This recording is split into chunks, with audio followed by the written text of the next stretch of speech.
Capítulo 32. La batalla por escapar de Cartalpas, parte 4.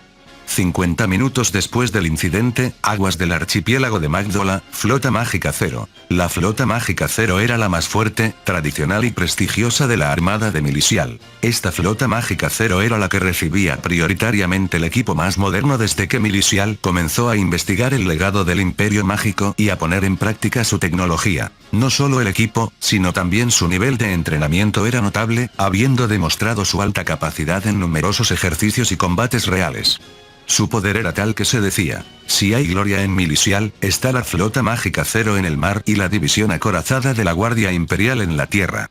Su composición era de 3 acorazados, 2 cruceros mágicos, 3 cañoneras mágicas y 8 buques pequeños, destructores. Una fuerza poderosa, un nivel que incluso la primera fuerza de escolta de Japón consideraría una amenaza. Se dirigían a la zona para perseguir a la flota japonesa que había cometido crímenes en Cartalpas. Velocidad de la flota, 32 nudos. Sin problemas con la maniobra de la flota. Rumbo de la flota, 271 grados. Faltan 20 minutos para la hora estimada de contacto. Los informes resonaban en el puente del buque insignia Colebrand. Por el momento, continuaban navegando sin problemas, pero se desconocía el movimiento crucial de la flota japonesa. Habían evitado enviar aviones de reconocimiento debido al riesgo de ser derribados. Por lo tanto, solo podían depender de las comunicaciones de los puestos de vigilancia en los archipiélagos, y el comandante Batista de la Flota Mágica Cero sentía una punzada de ansiedad. ¿Cuál es el rumbo de la flota de Japón? La última información fue la confirmación por parte del equipo de observación costera de que escaparon del estrecho de Folk hace 20 minutos, pero los detalles son desconocidos desde entonces. ¿Contacto con el radar mágico electromagnético? Todavía no. Con este radar, no podemos distinguir el ruido de la superficie del mar de las embarcaciones pequeñas.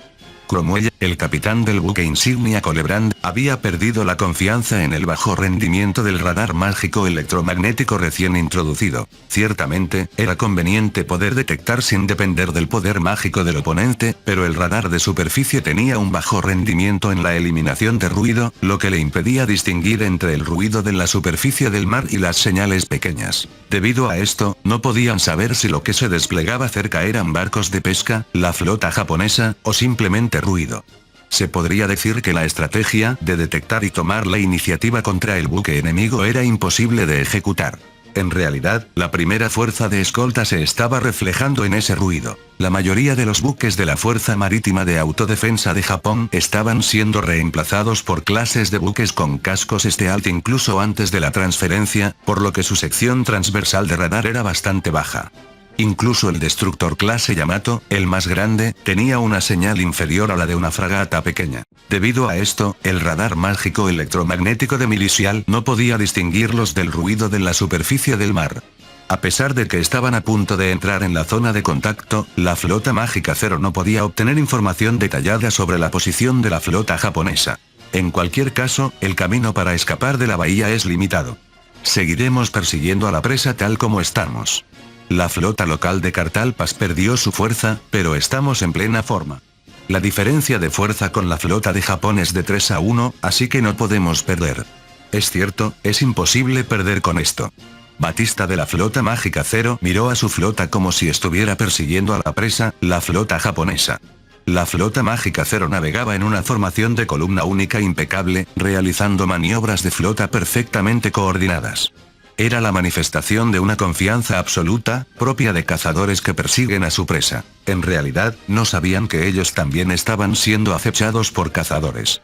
Al mismo tiempo, aguas del archipiélago de Magdola, profundidades marinas. En el fondo oscuro del mar, donde ni siquiera la luz podía alcanzar, un objeto parecido a una ballena negra avanzaba bajo el agua. No era una criatura marina como un demonio marino, sino un objeto artificial, un arma, cubierta con material fonoabsorbente y antirreflectante submarino. El fondo marino era un campo de batalla que estaba fuera del rango de pensamiento, e incluso de detección, para la Flota Mágica Cero. Los submarinos Sri Yunri, pertenecientes a la Fuerza Marítima de Autodefensa de Japón, avanzaban silenciosamente a gran profundidad en las aguas de Magdola. Ajustar a la profundidad 500. Entendido, profundidad 500. El submarino clase Sri, al que pertenece el Sri, era un submarino de propulsión convencional con un rendimiento considerablemente alto. En términos de sigilo, se había desarrollado un material antirreflectante que reflejaba completamente el sonido incidente en una dirección diferente a la fuente, y todo el casco estaba cubierto con este material fonoabsorbente o antirreflectante submarino. Por lo tanto, es extremadamente difícil de detectar incluso para los buques de guerra modernos. Hemos pasado entre las Islas Magdala. Posición actual, a unas 40 millas náuticas al noroeste de la isla Keir. Mantener el rumbo. Entendido. Mantener el rumbo. Actualmente, la flota Mágica Cero navegaba hacia el este de las Islas Magdala 20 nudos para posicionarse en el rumbo que se cruzaría con el grupo de escolta. Esta situación ya había sido confirmada por los satélites de reconocimiento, y el Esri y su buque compañero Unri se habían sumergido para hacer frente a la flota Mágica Cero. Fueron enviados previamente al área por el Estado Mayor de la Marina en previsión de una emergencia, aunque que tal emergencia ocurriera realmente era demasiado inesperado. Y estaban al tanto de la crisis en la que se encontraba la primera fuerza de escolta a través de comunicaciones por satélite. Los dos submarinos navegaban en el rumbo de la flota Mágica Cero, intentando emboscarla antes de que entrara en contacto con el grupo de escolta. Ya habían detectado el sonido de la propulsión de la flota Mágica Cero y su rumbo estaba identificado. Aunque es cierto que no se darán cuenta, se vuelve muy silencioso. Sí, no solo no se dan cuenta, sino que está fuera de su rango de pensamiento. No hay aviones de patrulla. Parece que podríamos armar una fiesta justo delante de la flota y no se darían cuenta. El capitán de primera clase Seijiro, capitán del submarino Esri, bromeó, pero la tripulación solo sonrió y no emitió sonido. Como resultado de años de entrenamiento, no se hacen ruidos fuertes dentro de un submarino. Es un hábito que han adquirido a través del entrenamiento. Capitán, podemos tender una emboscada si nos detenemos a unas 10 millas náuticas más adelante. Bien, entonces esperen la señal. ¿Y el Unri? El Unri está a 2000 metros a nuestra derecha y ligeramente detrás. Misma profundidad. El capitán Xei confirmó la posición del buque compañero Unri, aunque no podían usar IT bajo el agua, por lo que solo la distinguían por un ligero sonido de la hélice. El capitán Xei confiaba en el capitán del Unri, y habían discutido la coordinación durante su larga relación.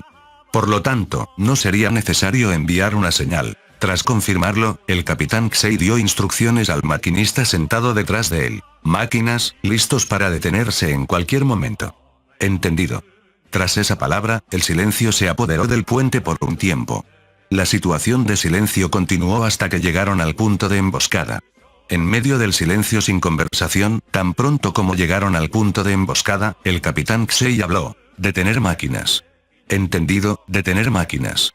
Mientras la distancia con la flota enemiga se abría, el capitán Xei detuvo las máquinas, entrando en navegación silenciosa. Al hacerlo, podían continuar el combate durante la emboscada sin generar ruidos innecesarios. Era el excelente sigilo logrado por las baterías modernas de alto rendimiento. Profundidad 600. Profundidad 600, estamos sumergiéndonos. Y para aumentar aún más el sigilo, se sumergieron a una profundidad aún mayor. Se decía que Milicial ni siquiera tenía el concepto de submarinos como arma, pero en el campo de batalla, tal negligencia y arrogancia eran inaceptables. Siempre se esforzaban al máximo, siendo extremadamente cautelosos. Mientras el silencio continuaba, el operador de sonar habló. Sonido de propulsión, ecos 1 a 16, aún se acercan. Pronto estarán dentro del alcance del torpedo. Se nos ha comunicado que no debemos hundirlos, ¿qué hacemos? Si disparamos de frente, o se desvían o los hundiremos. Pasaremos por debajo, y dispararemos cuando estén detrás de nosotros. Además, no detonen bajo el casco. Eso hundiría cualquier buque de un solo golpe. Entendido. ¿Qué hay de la señal al Unri? No es necesario. Probablemente piense lo mismo. El capitán Xei, confiando en el capitán del Unri, decidió que no era necesaria ninguna señal o comunicación. Mientras continuaba ese intercambio, la flota Mágica Cero pasó directamente por encima. Sonido de propulsión de la flota, pasa justo por encima. Inconscientemente, el silencio se hizo absoluto. El interior del submarino fue envuelto en un silencio extremo, y la flota Mágica Cero pasó directamente por encima. Si seguían avanzando así, la posibilidad de contacto con la primera fuerza de escolta aumentaría aún más. Girar 180 grados. Entendido, girar 180 grados. Haciendo girar ligeramente las hélices, utilizaron la fuerza hidráulica para girar 180 grados. Justo cuando el SRI comenzaba a girar, el UNRI también giró como si hubieran coordinado sus acciones, tomando la retaguardia de la flota enemiga. Jefe de torpedos, inmediatamente después del giro, tubos 1 y 2 de torpedos, listos para búsqueda en superficie. Objetivo, acorazado grande en el centro. Entendido. Torpedos, tubos 1 y 2. Búsqueda en superficie, objetivo designado. El jefe de torpedos, que estaba configurando el torpedo, dudó un momento si preguntar una duda, y luego preguntó al capitán Xei. Capitán, solo para confirmar, ¿un solo objetivo? Sí, 2 buques en total, incluyendo el UNRI. Si 2 buques quedan inoperativos, el resto se verá obligado a dedicarse al rescate. Solo con eso, la flota perderá su capacidad de combate. Entendido. Entonces, inundar tubos de lanzamiento. Al escuchar la respuesta del capitán Xei, el jefe de torpedos, resuelta su duda, inundó los tubos de lanzamiento sin dudar. 2 torpedos largos tipo 18 fueron cargados en los tubos inundados por la presión del agua. Tubos 1 y 2, lanzar. Tubo 1, tubo 2, lanzamiento de torpedos. Con un grito, el jefe de torpedos bajó el interruptor del torpedo y presionó la lámpara roja que se encendió. Los torpedos en los tubos recibieron energía, y las lanzas del dios del mar fueron disparadas desde la ballena negra de acero. Al mismo tiempo, aguas del archipiélago de Magdola, flota mágica 0. Kate, la vigía del acorazado mágico clase Mitril Colebrand, estaba en su puesto de vigía en el puente, como de costumbre, mirando la estela del buque en el vasto océano.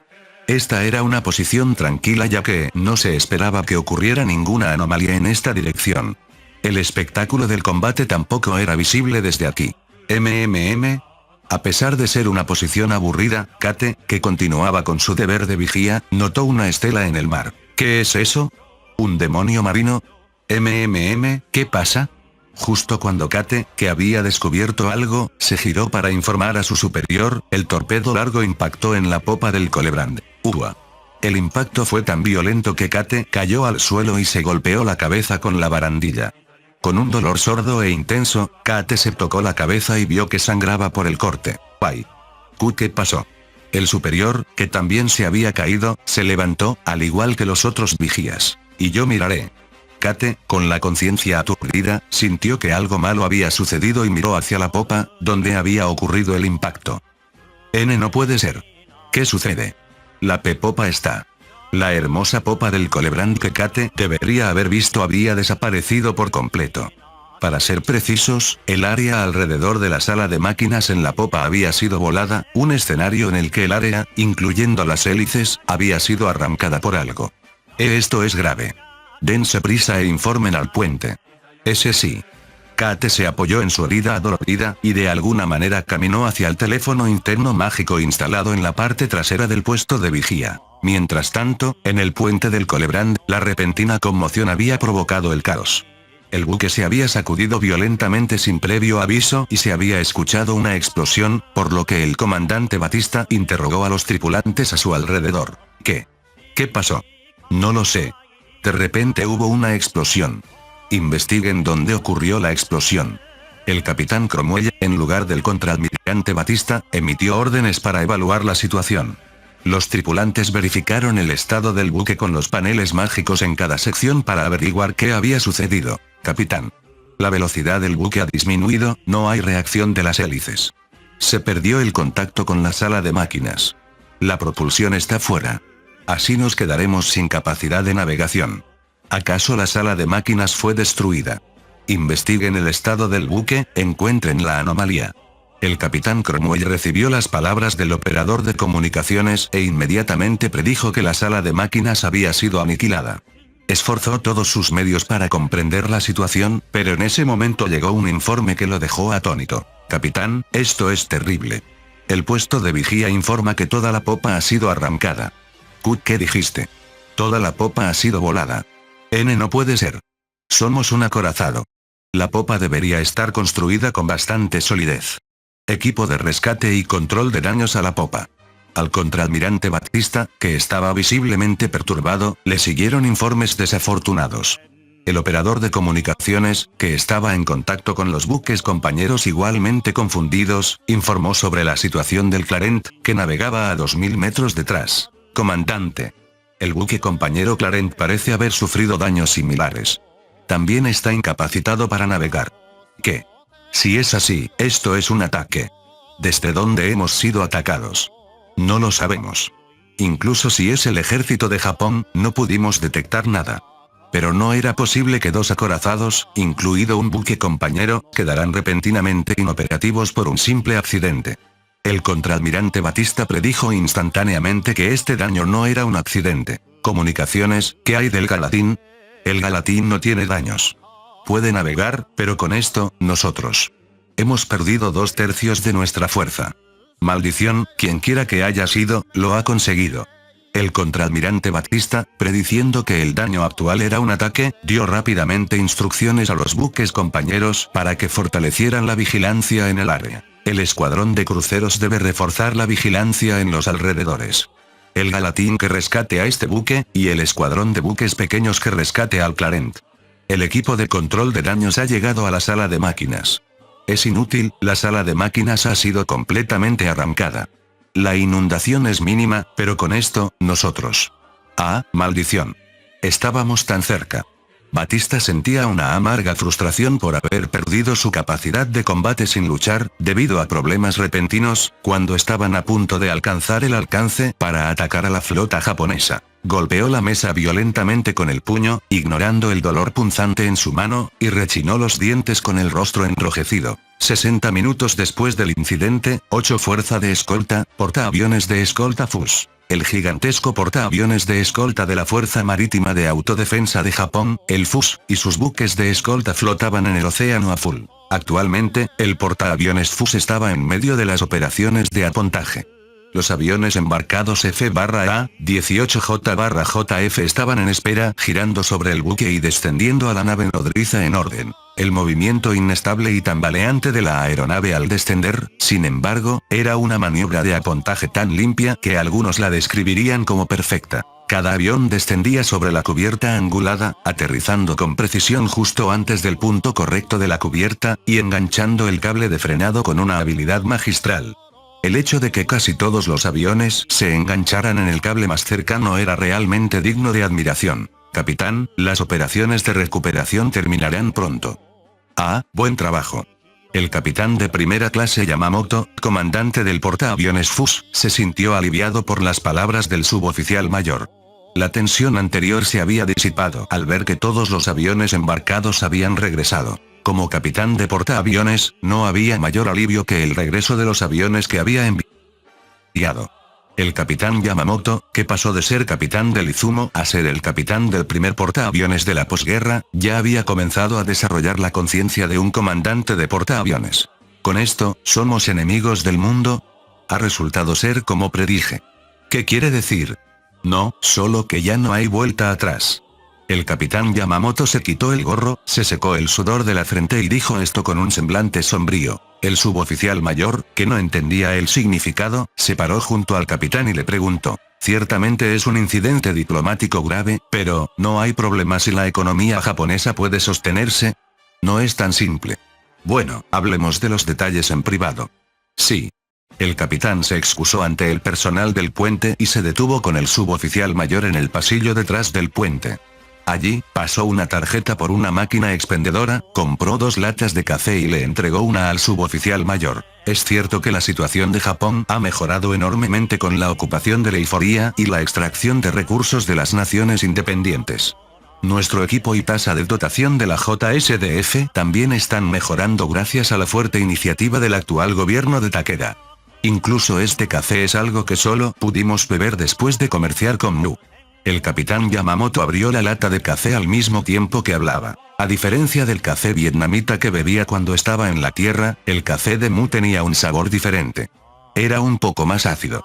Un aficionado no lo notaría, pero aquellos que lo bebían durante mucho tiempo podían notar la diferencia. Pero, me pregunto, ¿realmente termina aquí?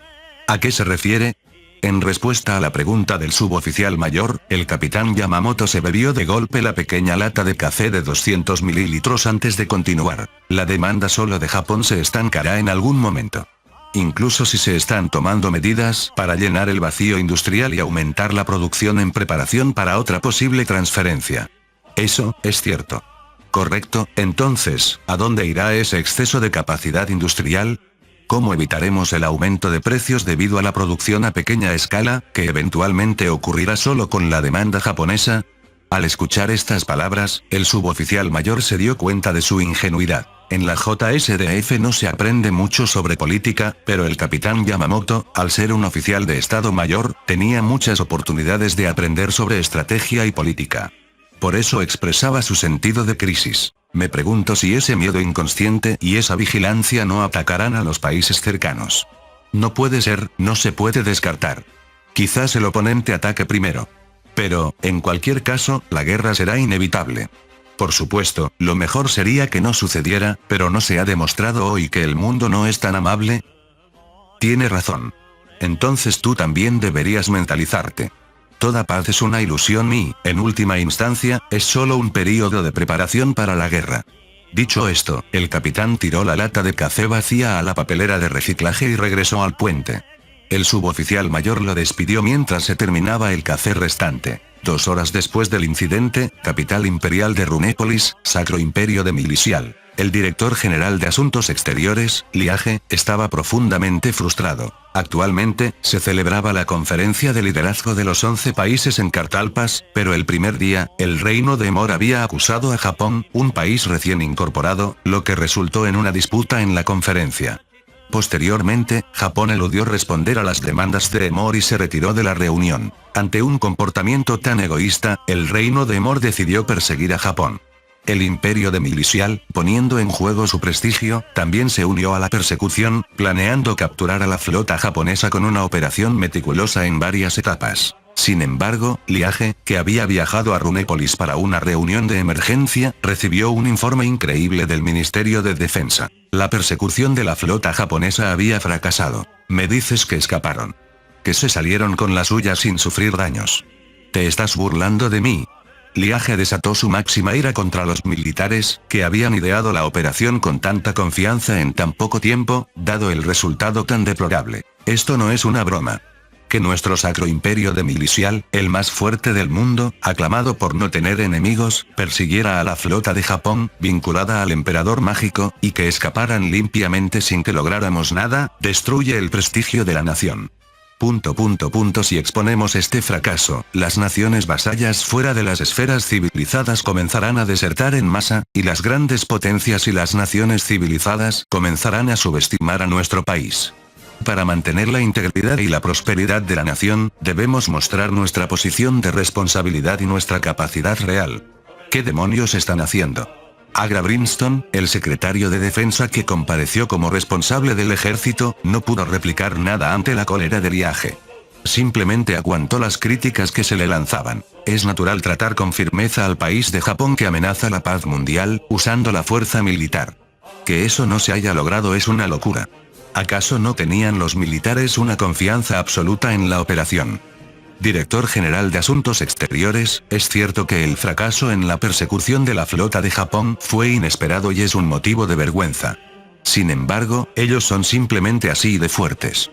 Una vez que su ira amainó un poco, Agra comenzó a explicar los detalles a Liage. Lanzamos múltiples ataques aéreos contra su flota, pero proyectaron proyectiles mágicos guiados y derribaron muchos de nuestros aviones. Luego, se dispararon proyectiles mágicos guiados desde aviones embarcados que llegaron de la nada, aniquilando a nuestra fuerza aérea. La flota local que los perseguía también quedó inoperativa debido a los ataques antibuque de esos aviones embarcados. Proyectiles mágicos guiados. ¿De verdad tienen apoyo del Imperio Mágico? Probablemente sea así. Después de eso, la flota mágica Zero se dirigió de inmediato a la zona, pero justo antes de llegar, también fue neutralizada por un ataque desconocido de alguna fuente. Un ataque desconocido de alguna fuente. ¿No hay detalles sobre eso? Por el momento, no tenemos absolutamente ninguna idea, aparte de la alta posibilidad de que fuera un ataque de Japón. ¿Y la persecución de otras flotas? El objetivo ya está fuera de nuestras aguas territoriales, por lo que es imposible que cualquier otra flota continúe la persecución. ¡Ah, maldición! Si habían escapado hasta este punto, los medios para perseguir a la flota japonesa eran casi nulos. Como se había confirmado que su velocidad de flota era casi igual, enviar otras flotas ahora no serviría de nada. Con respecto a este asunto, debemos ser honestos con las otras naciones sobre el fracaso de la persecución. Ustedes, el Ministerio de Asuntos Exteriores que propuso la operación, tienen la responsabilidad de dar explicaciones. Es fácil de decir para el secretario de Defensa que no estará en la línea de fuego. Si hacemos eso, no se podría dudar seriamente de la capacidad de nuestra nación. Sería mejor mentir y decir que la flota mágica Zero luchó contra la flota de Japón y sufrió daños. ¿No sería suficiente con eso? Si mentimos, se descubrirá tarde o temprano.